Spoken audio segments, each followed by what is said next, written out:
Let's get on to today's topic, advice. We are talking all things advice here. Before we share some of our favorites, I figure we can kind of dissect and take a look a little bit into the world of advice. And I got a couple of questions for you. Let's see what you guys think. The first question I have, in your opinion, what makes a good piece of advice? It's a very interesting question. I am not a big fan of motivational advice. A lot of those like motivational speaker stuff, or you see those little quotes on Instagram or Facebook, I am not a fan. So for me, a good piece of advice is something that can resonate with a person.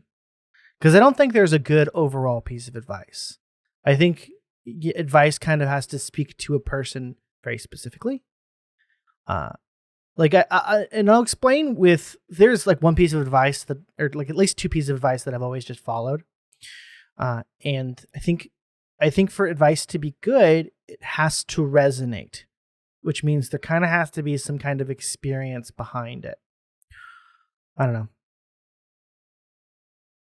Yeah, I've always been in the camp of advice needs to definitely be relevant, for one. Because, I mean, you can give me the best advice in the world, but if it doesn't apply to me, what's the point? Right? You mean you don't want to hear the best way to secure drywall right now? You know what? I need the best piece of advice to float those corners because it is a doozy, let me tell you.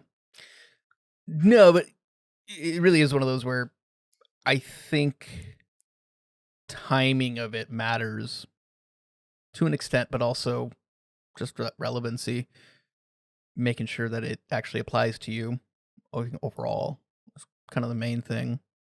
What about you, Kev? I'm right there with you guys. Specificity to the situation is big. Yeah. But I do agree that advice that comes from experience is significantly better than advice that's been passed down time and again, just generally. They say the best way to learn is to fail, right?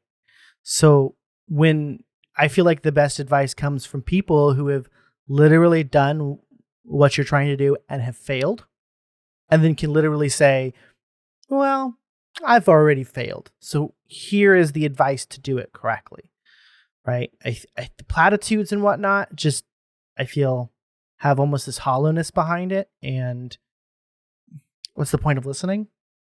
Because there's nothing to back those words. Thanks for watching Audible Advice. If you enjoyed the conversation, feel free to click the video on the right to check out the full podcast episode. Hope to see you there.